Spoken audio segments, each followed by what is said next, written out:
Alright guys, today we have a big job. Let me grab my headset. Grab one of my screwdrivers. Other screwdriver. So today we got a big job. Big old job. We have a carburetor. Okay. So first things first is we're gonna name a few things. This is for the prime right here. This is your primer. So you know that little diaphragm thing that you push on a few times before you pull it. This is for that. So we're gonna put that off to the side. This is called a float bowl, and this is like a throttle body, and this is your fuel inlet. This is your choke right here. So this is what helps restrict air, you know, while it's cold, you know, because it's going to want to lean out. And so yeah, so we'll start off with taking off the float bowl. This is a very simple example because there's really nothing critical on this. It just works or it doesn't. Like that is all that could go wrong. It just doesn't work. And you just take it back apart and do it again. So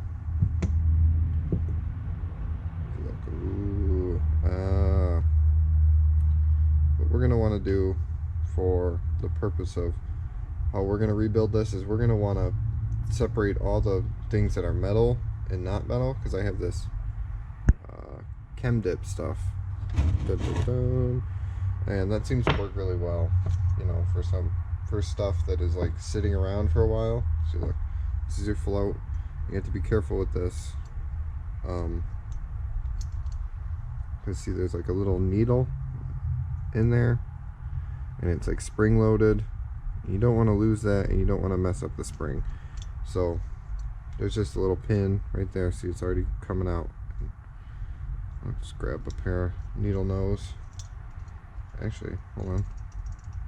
Look at that. Oh, it fell right out. Okay. So you can kind of shake them. So if they have like a leak, you know, they have a pinhole in wherever the seam is, or like a weld or whatever, you know, somehow weird looking. You'll hear fuel kind of sloshing around in there, and that will also make the thing not work right. So we'll put this offside. We're not going to dip that. I don't remember if it'll eat through that, but this is a O-ring. It's a pretty sorry O-ring. Okay. I don't know how it works on this one, like what everything is exactly called, but basically that needs to be cleared. This can't have any obstruction. None of these little tiny holes can have any obstructions, you know. And this one, it looks like there's like 2-cycle oil and an O-ring in there, just like burned in. You can't really see it from the camera, but if I had a microscope for you to see, you'd be able to see it. Oh, fuck. There we go. See, look. It came out. And that thing is disgusting. So we're going to clean that off. We can't really dip that. Oh, look. Now we're getting down to it. We got this, and I'm in. Out, so you know what the order is. You don't want to be putting it all together and then, or going to put it together and then you don't know where anything goes. It would really suck. So this, and this, and this.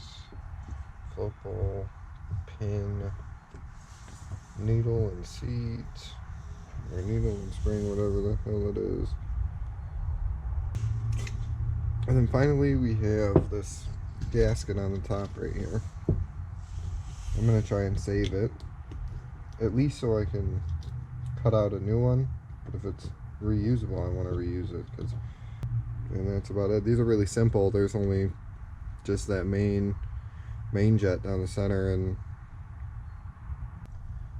I'm gonna throw those in the dip tank, this and this fitting. So the putrid chemical. The old ones, they used to give you a metal bucket, but I think they're cheaping out, man. Damn those. And that is it. Then we just go and we put it in here. And I like to let it sit for a day. That's what I was always taught. Let it sit for a day. Come back to it. Blow it out. Sometimes you can get away with just like blowing it out with a carb cleaner and all that shit, but I don't feel like that's really the right way to do it. This way it's more I feel like it's more thorough. That's like, oh yeah, I blew it out, and then maybe it'll run good for a little bit. I've had them run good for a couple days, and then boom, they're back to where they started, and you don't really find the underlying issue. You just kind of band-aid it.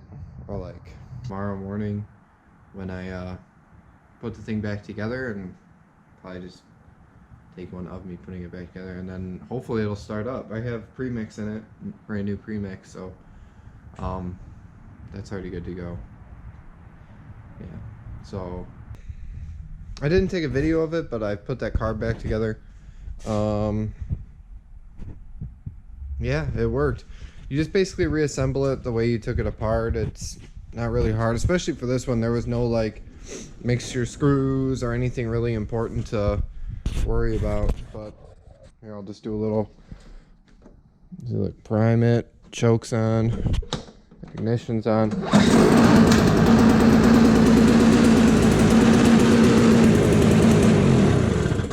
That's it. That's how she goes. Before, it wouldn't run without starting fluid.